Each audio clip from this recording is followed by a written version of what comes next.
Welcome back to my channel infinite Shiksha. प्यारे बच्चों, आज की जो वीडियो है वो है मैक्रो इकोनॉमिक्स की एग्रीगेट डिमांड। एग्रीगेट डिमांड, बिल्कुल सही सुना आपने। एग्रीगेट डिमांड को लेकर काफी बच्चे बड़े चिंतित रहते हैं, लेकिन चिंता की कोई बात नहीं है यहाँ पर हमें ना बेटा।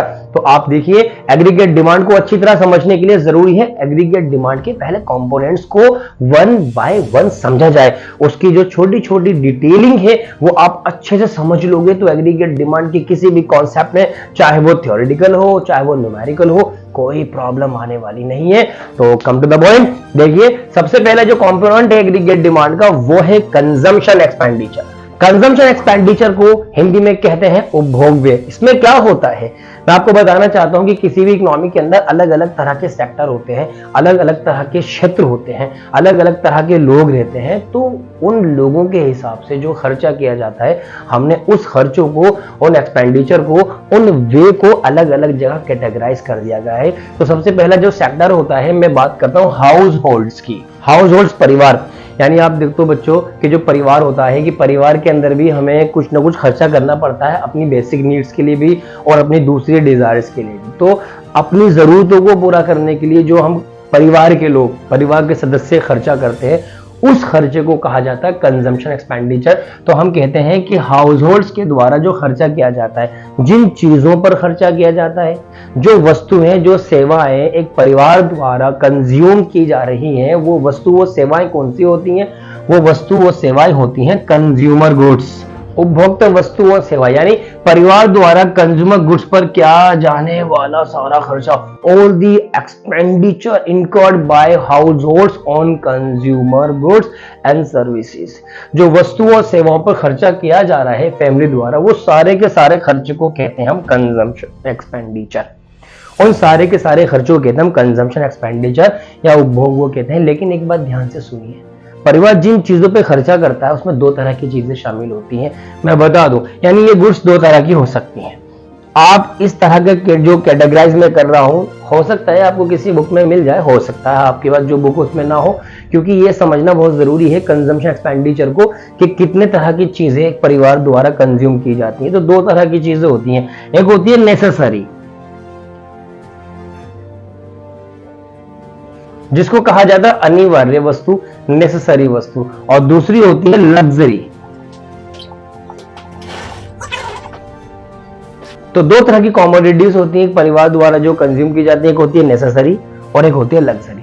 ये नेसेसरी कौन सी होती है? नेसेसरी वो प्रोडक्ट्स होते हैं, नेसेसरी गुड्स वो गुड्स होती हैं, अनिवार्य वस्तु वो होती हैं जिनके एब्सेंस में किसी भी मनुष्य का जीवन यापन संभव ही नहीं। यानी अगर मनुष्य को ये चीजें प्रोवाइड ना कराई जाए तो उसका सर्वाइवल एक नामुमकिन हो जाएगा। जैसे आपका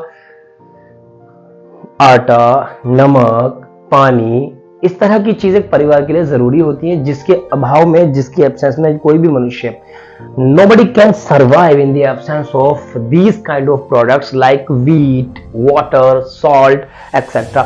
तो ये सारी चीजें कहलाती है नेसेसरी प्रोडक्ट। अच्छा, इस पर जो खर्चा होता तो वो भी कंजम्पशन एक्सपेंडिचर है, लेकिन उसको एक और नाम से जाना जाता है।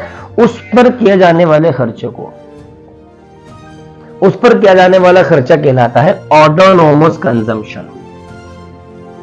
आप इसको समझ लें।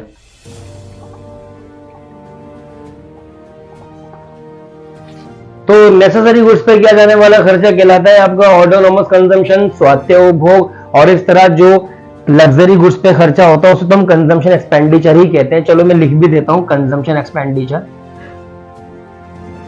क्या हो गया?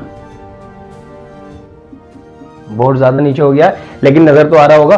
कंजम्पशन एक्सपेंडिचर जिसको हिंदी में उपभोग व्यय भी कहते हैं। तो बच्चों, ये जो ऑटोनोमस कंजम्पशन है, इसको ऑटोनोमस क्यों कहा जाता है, इसको स्वायत्त क्यों कहा जाता है, मैं बता दूं। ऑटोनोमस किसी भी चीज, उस चीज को कहा जाता है जो बिल्कुल इंडिपेंडेंट होती है। तो नेसेसरी प्रोडक्ट पर जो खर्चा होता है ये इंडिपेंडेंट होता है, ये इनकम पर डिपेंड नहीं करता। अगर आपकी इनकम बढ़ेगी तो खर्चे बढ़ेंगे, इनकम घटेगी तो खर्चे घटेंगे। कॉमन सा लॉजिक सब जानते हैं कि अगर हमारी इनकम बढ़ जाती है तो हम जो है खर्चों को बढ़ा देते हैं, और इनकम घट जाती है हम खर्चों को घटा देते हैं, हम सब जानते हैं। लेकिन जो ये वाला खर्चा है इनकम के बढ़ने पे बढ़ता नहीं है। हम, अगर हमारे परिवार में 10 किलो आटा आता है मंथली और हमारी इनकम बढ़ जाती है तो हम आटा 20 किलो खरीदना शुरू नहीं कर देते। हम आटा तब भी 10 किलो ही खरीदेंगे। हमारे परिवार में अगर 1 किलो नमक पूरा महीने में यूज होता है तो इनकम के बढ़ने पे हम 1 किलो से 2 किलो नमक यूज करना शुरू नहीं कर देंगे। पता लगा इस तरह के जो प्रोडक्ट्स होते हैं उनकी डिमांड पर कोई फर्क नहीं पड़ता इनकम के बढ़ने और घटने का। अगर इनकम घट भी जाती है हमें तब भी 10 किलो आटे की जरूरत होगी, इनकम बढ़ती है हम तब भी 10 किलो आटा खरीदते हैं। तो ये जो है इनकम पर डिपेंड नहीं करता, इसी वजह से ये इनकम पर डिपेंड नहीं करता, इसी वजह से इसको ऑटोनोमस कहा जाता है, स्वायत्त कहा जाता है। स्वायत्त हर उस चीज को कहा जाता है जो किसी पे डिपेंड नहीं करती। इसके अलावा जितना भी खर्चा होता है वो सारा का सारा इनकम पर डिपेंड करता है। इनकम होगी तो खर्चा होगा, इनकम नहीं होगी तो खर्चा नहीं होगा, इनकम बढ़ेगी तो ज्यादा होगा, इनकम घटेगी तो कम होगा। यानी ये वाला जो खर्चा होता है, मैंने नाम दे दिया लग्जरी गुड्स का नाम दे दिया, बाकी नेसेसरी के अलावा जितनी भी अदर गुड्स होती हैं, लग्जरी भी हो सकती हैं और दूसरी इच्छाएं वाली गुड्स भी हो सकती हैं, तो उन चीजों पर खर्चा इनकम पर डिपेंड करता है। तो बच्चों मैं आपको इन दोनों चीजों पर किया जाने वाला खर्चा, चाहे नेसेसरी हो चाहे लग्जरी हो, इन दोनों चीजों पर किया जाने वाला कंज्यूमर गुड्स का खर्चा कहलाता है आपका कंजम्पशन एक्सपेंडिचर। और एक बहुत प्यारी सी बात है कि इनकम जीरो होगी तो खर्चा जीरो नहीं होगा, खर्चा फिर भी होगा, कंजम्पशन एक्सपेंडिचर फिर भी होगा। कौन सा खर्चा होगा? वो होगा नेसेसरी गुड्स पे किया जाने वाला खर्चा। कहां से होगा भाई? उधार मांगकर होगा। आप बोरोइंग्स का यूज करोगे या अपनी पिछली जो बचतें हैं उनका इस्तेमाल करोगे, पर यह खर्चा करोगे। आपको पता होगा अभी जो पूरी वर्ल्ड है एक अजीब सी पैंडेमिक से गुजरा है, तो करोड़ों लोगों की जो इनकम थी वो जीरो हो गई थी, लेकिन खर्चा जीरो नहीं हुआ था, जिसका नाम है कोरोना। कोरोना के अंदर लोगों की इनकम जीरो हो गई थी लेकिन खर्चा जीरो नहीं हुआ था। तब भी लोग खर्च कर रहे थे। कहां से कर रहे थे? उधार लेकर कर रहे थे, पिछली बचतों का सहारा ले रहे थे, पर खर्चा कर रहे थे। घर में आटा भी आ रहा था, घर में नमक भी आ रहा था, घर में और दूसरी खाने की चीजें भी कहीं ना कहीं से आ ही रही थी। तो ये वाला खर्चा जो होता है वो इनकम पर डिपेंड नहीं करता, इसलिए इसको ऑटोनोमस कहते हैं। तो आओ मैं एक टेबल से बनाकर समझाने की कोशिश करता हूं। यहां पर देखिए, ये हमारी इनकम है, इनकम हमारी बढ़ रही है भाई, ये हमारा कंजम्पशन एक्सपेंडिचर है। इनकम जीरो है, कंजम्पशन जीरो होगा? नहीं जी, कंजम्पशन कुछ ना कुछ जरूर होगा। और वो कौन सा खर्चा होगा? वो होगा ऑटोनोमस कंजम्पशन। ये वाला जो खर्चा है ये कहलाएगा आपका ऑटोनोमस कंजम्पशन। और ऑटोनोमस कंजम्पशन का जो साइन होता है वो सी बार होता है। और फिर जैसे जैसे हमारी इनकम बढ़ती है वैसे वैसे खर्चे भी बढ़ जाते हैं।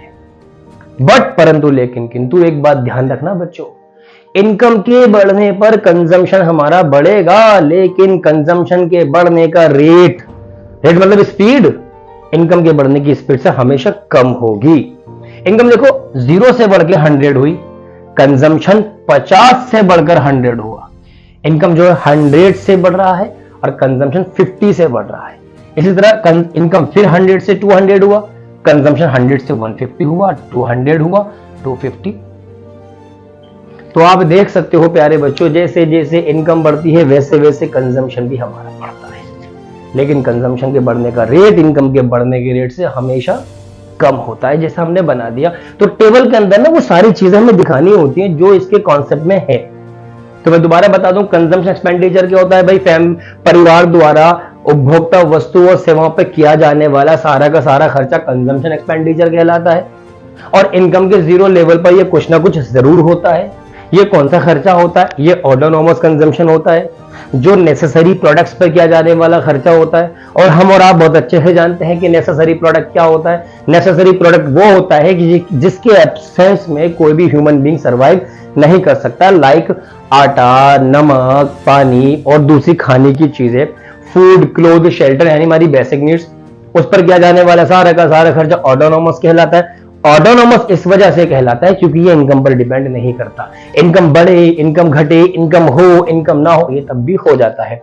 कहां से हो जाता है इनकम के जीरो पर? पिछली सेविंग्स का सहारा लेते हैं या बोरिंग, जब उधार कर लेते हैं। और फिर जैसे जैसे हमारी इनकम बढ़ती है वैसे वैसे हमारा कंजम्पशन बढ़ जाता है। लेकिन ये बात गौर और तलब है कि इनकम के बढ़ने का रेट कंजम्पशन के बढ़ने के रेट से ज्यादा होता है, या यूं कह लो rate of increasing consumption is always lower than the rate of increasing income. तो आपने टेबल बना दी, अब एक डायग्राम भी बना लो। डायग्राम के लिए हम क्या करते हैं?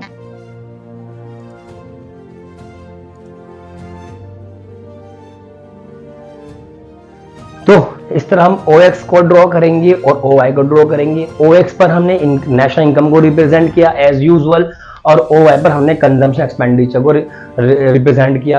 अब क्या होता है, इनकम 0 है, कंजम्पशन 50 है, तो इनकम 0 कहाँ है जी, इनकम 0 ये रही। कंजम्पशन 50 कहाँ होगा भाई, कहीं भी अबव पॉइंट पर होगा, यहाँ पर होगा। फिर उसके साथ से इनकम बढ़ रही है, कंजम्पशन बढ़ रहा है, इनकम बढ़ रही है, कंजम्पशन बढ़ता, तो ये पॉइंट हमारा कंजम्पशन कर्व बन गया। तो ये वाला जो हिस्सा है, ये वाला आप इसको दिखा भी सकते हो ऐसे करके, ये ऑटोनोमस कंजम्पशन को रिप्रेजेंट करता है। ये आपका कंजम्पशन कर्व बन गया। तो ये छोटा सा कंजम्पशन का टॉपिक था। अभी एग्रीगेट डिमांड का ये फर्स्ट पार्ट है, कंजम्पशन एक्सपेंडिचर, जो किस पर किया जा रहा है, कंज्यूमर गुड्स पे किया जाने वाला खर्चा।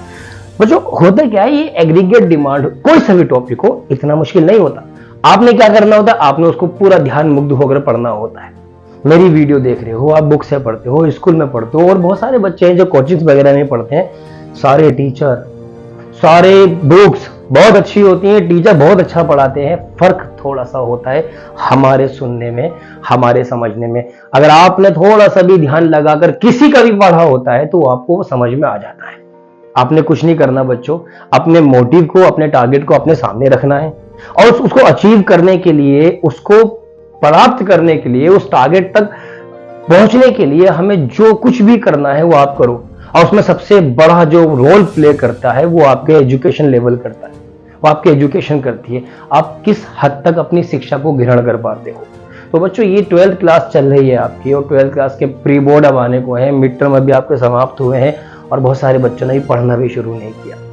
मेरे बच्चों, मेरी आपसे रिक्वेस्ट है, आप पढ़ाई करो। पढ़ाई ही एक ऐसा रास्ता है जो आपको सीधा रास्ता दिखाकर आगे की तरफ लेके जाएगा।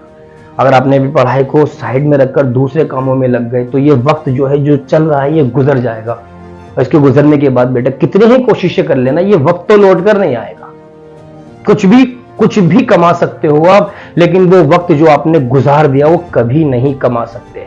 जिस तरह इंसान की जिंदगी एक बार चली जाती है, दोबारा नहीं आती, उसी तरह ये वक्त भी चला जाता है, दोबारा नहीं आता। तो जिंदगी की कीमत तो हम समझ रहे हैं, उसको बचाने के लिए हम हर मुमकिन कोशिश करते हैं। वक्त की कीमत क्यों नहीं समझ रहे, उसको बचाने की हर मुमकिन कोशिश क्यों नहीं करते। अब ये वक्त आपको मिला है, दो काम है, या तो उसको यूटिलाइज करो या इसको वेस्ट करो, ये आपके हाथ में है। तो मैंने एक छोटी सी वीडियो बनाई है, इसको देखो, आप समझो, पढ़ो, किताबों में देखो, अपनी मेरी वीडियो से देखो। कोई प्रॉब्लम है मुझे कमेंट करो, मैं आपके समक्ष हूं, आपको बताऊंगा, तो इसको नोट कर लें आप। अब बच्चों दूसरा जो कंपोनेंट है एग्रीगेट डिमांड का, वो है इन्वेस्टमेंट एक्सपेंडिचर। ये क्या होता है, जैसे कि मैंने बताया था, एक इकोनॉमी के अंदर एक तो था हाउस होल्ड, अब दूसरा होती है फर्म। अब फर्म द्वारा जो खर्चा किया जाता है, फर्म जिन चीजों को यूज करती है, वो सारी की सारी जो चीजें होती हैं वो कहलाती हैं आपकी कैपिटल गुड्स एंड सर्विसेज। अब कैपिटल गुड्स एंड सर्विसेज पर जितना भी खर्चा होता है वो सारा का सारा खर्चा कहलाता है इन्वेस्टमेंट एक्सपेंडिचर, निवेश। अब इन्वेस्टमेंट एक्सपेंडिचर भी दो तरह का होता है, पर याद रहे बच्चों, देखो मैं आपको बता रहा हूं, हमें इन दोनों की जरूरत नहीं है। एग्रीगेट डिमांड के लिए हमें इन दोनों को जानने की जरूरत नहीं है, पर मैं आपको बता रहा हूं कि दो तरह का होता है। एक होता है इंड्यूस इन्वेस्टमेंट और एक होता है ऑटोनोमस इन्वेस्टमेंट। इंड्यूस इन्वेस्टमेंट क्या होता है भाई, इंड्यूस इन्वेस्टमेंट किया जाता है प्रॉफिट के लिए, जो प्रॉफिट कमाने के लिए इन्वेस्टमेंट किया जाता है उसे इंड्यूस इन्वेस्टमेंट कहते हैं। और जो इन्वेस्टमेंट किया जाता है वेलफेयर के लिए, वेलफेयर मतलब सामाजिक जन कल्याण के लिए जो किया जाता है उसे कहते हैं ऑटोनोमस इन्वेस्टमेंट। तो इन्वेस्टमेंट जो प्रॉफिट कमाने के लिए किया जाता है वो कहलाता है इंड्यूस इन्वेस्टमेंट, वो करते हैं आपके प्राइवेट सेक्टर के लोग ज्यादातर। और जो वेलफेयर के लिए किया जाता है वो करती है सिर्फ सरकार, एक देश की सरकार करती है ऑटोनोमस इन्वेस्टमेंट। तो इंड्यूस इन्वेस्टमेंट क्या होता है, इंड्यूस इन्वेस्टमेंट प्रॉफिट के लिए किया जाने वाला इन्वेस्टमेंट होता है, और जैसे जैसे इनकम बढ़ेगी इंड्यूस इन्वेस्टमेंट बढ़ेगा, इनकम घटेगी इंड्यूस इन्वेस्टमेंट घट जाएगा।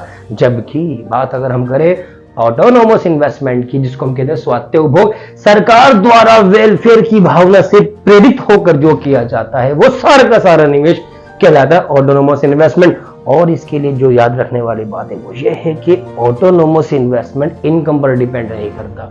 आगे वही वाली बात ऑटोनोमस कंजम्पशन वाली, ऑटोनोमस इस वजह से कहते हैं क्योंकि इनकम पर डिपेंड नहीं करता।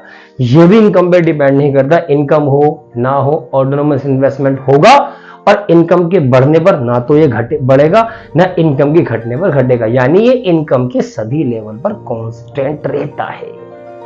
ना बढ़ता है ना घटता है। तो हम एग्रीगेट डिमांड में ऑटोनोमस इन्वेस्टमेंट को लेते हैं। तो मेरे प्यारे बच्चों, मैं इसकी ऑटोनोमस इन्वेस्टमेंट की एक टेबल भी बना देता हूं आपके सामने। ये वाली बात करेंगे ऑटोनोमस इन्वेस्टमेंट की। यहां पर ले ली हमने इनकम,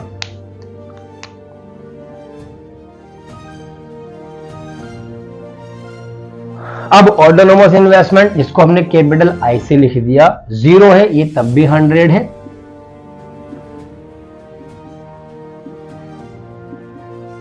ये इनकम के सभी लेवल पर कांस्टेंट रहता है। आइए इसका डायग्राम भी बना लेते हैं।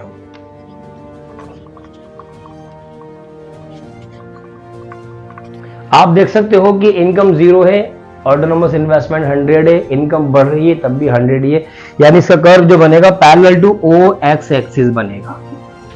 ये इसका कर्व बन गया। दैट्स इट, इतनी सी बात थी। कंजम्पशन एक्सपेंडिचर भी हो गया और इन्वेस्टमेंट एक्सपेंडिचर भी हो गया। तो एग्रीगेट डिमांड के जो कंपोनेंट्स हैं वो 2 सेक्टर इकोनॉमी के अंदर सिर्फ 2 ही हैं। एक है आपका कंजम्पशन एक्सपेंडिचर और एक है आपका इन्वेस्टमेंट एक्सपेंडिचर। और मजे की बात यह है कि आपके सिलेबस में जो है वो 2 सेक्टर इकोनॉमी के बारे में ही बात कही गई है, लेकिन मैं आपको बता दूंगा 4 सेक्टर में क्या हो जाएगा और 3 सेक्टर में क्या हो जाएगा। लेकिन फिलहाल जो स्ट्रिक्टली बेस्ड जो सिलेबस पर वो ये है कि 2 सेक्टर इकोनॉमी के अंदर जो एग्रीगेट डिमांड होती है वो कंजम्पशन एक्सपेंडिचर, इन्वेस्टमेंट एक्सपेंडिचर को ही बस दिखाती है। तो इसको नोट कर लें फटाफट। तो बच्चों अब नंबर है हमारा एग्रीगेट डिमांड का। एग्रीगेट डिमांड क्या होता है सबसे पहले मैं आपको बता दूं, समझने की कोशिश करें। देखो मैं आपको ना बोर्ड पर समझाने की कोशिश करता हूं कि एग्रीगेट डिमांड क्या होती है। मान लीजिए कि ये जो है ये हमारी पूरी इकोनॉमी है, पूरी इकोनॉमी है, इसमें अलग अलग तरह के लोग ये रह रहे हैं, ठीक है। और जितने भी लोग रहते हैं, कोई फैमिली के हिसाब से बात कर लो, इनकी फर्म के हिसाब से बात कर लो, ये किसी न किसी चीज की डिमांड कर रहे होते हैं।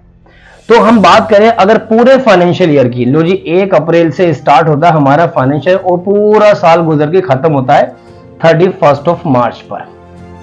ये पूरा साल हो गया, इसको बोलते हैं फाइनेंशियल ईयर।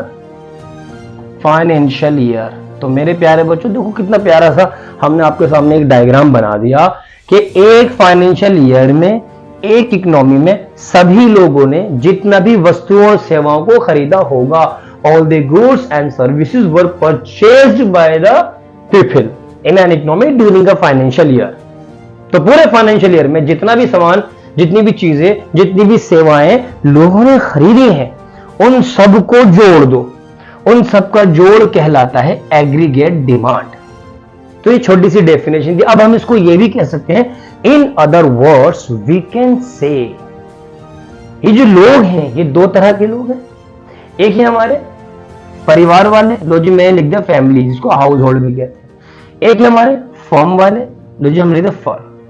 परिवार जिन चीजों पे खर्चा करेगा वो कहलाएंगे कंज्यूमर गुड्स कहलाएंगे बच्चों, अभी मैंने पिछले कुछ मिनट पहले बताया है। और फर्म जिन पर खर्चा करेगी वो कहलाएंगी कैपिटल गुड्स।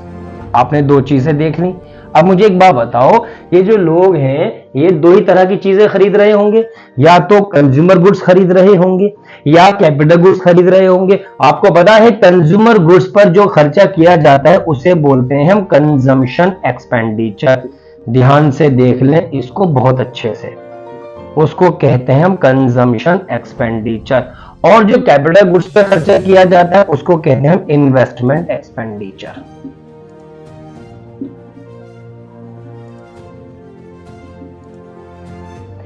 और कंजम्पशन एक्सपेंडिचर को हम डिनोट करते हैं कैपिटल सी से और इन्वेस्टमेंट एक्सपेंडिचर को डिनोट करते हैं कैपिटल आई से। अब मुझे एक बात बताओ, जरा प्यार से एक बात बताओ, अगर मैं कंजम्पशन एक्सपेंडिचर को और इन्वेस्टमेंट एक्सपेंडिचर को जोड़ दूं तो सारा खर्चा, सारी डिमांड नहीं आ गई कि जितना भी सामान सब लोगों ने खरीदा वो 2 ही तरह के हैं, एक है फैमिली और एक है फर्म। फैमिली ने खर्चा कंजम्पशन एक्सपेंडिचर, फर्म ने खरीदा इन्वेस्टमेंट एक्सपेंडिचर। तो कंजम्पशन एक्सपेंडिचर और इन्वेस्टमेंट एक्सपेंडिचर का जोड़ क्या कहलाता है? एग्रीगेट डिमांड कहलाता है या नहीं कहलाता? तो एग्रीगेट डिमांड की डेफिनेशन ये भी तो हो सकती है कि कंजम्पशन एक्सपेंडिचर पर क्या जाने वाला, सॉरी कंज्यूमर गुड्स पे क्या जाने वाला कंजम्पशन एक्सपेंडिचर और कैपिटल गुड्स पे क्या जाने वाला इन्वेस्टमेंट एक्सपेंडिचर का जोड़ कहलाता है आपका समग्र मांग, एग्रीगेट डिमांड। आओ इसको टेबल और डायग्राम से भी लिख देते हैं। आप डिफाइन करते हुए बोलते हैं ना, it may be broadly explain by following table and diagram. यहां टेबल देख लीजिए आप, ये इनकम की टेबल हमने बनाई थी, अब ये कंजम्पशन की टेबल देख लो, जो हमने बनाई थी वही बना देता हूं मैं। ये कंजम्पशन की टेबल बनाई थी। अब इन्वेस्टमेंट एक्सपेंडिचर की टेबल भी देख लीजिए आप। अब ये कंजम्पशन एक्सपेंडिचर भी हो गया, इन्वेस्टमेंट एक्सपेंडिचर भी हो गया, लेकिन सर आप तो एग्रीगेट डिमांड की बात ही नहीं कर रहे। अरे भैया देख तो लो, एग्रीगेट डिमांड के लिए हम क्या करें, कंजम्पशन और इन्वेस्टमेंट का ऐड ही तो करना है। तो यहां पर ऐड करके एग्रीगेट डिमांड निकाल दो। कंजम्पशन एक्सपेंडिचर 50 है जो कि ऑटोनोमस कंजम्पशन है, और इन्वेस्टमेंट 100 है, दोनों को जोड़ो कितना गया 150। लो जी आ गई एग्रीगेट डिमांड।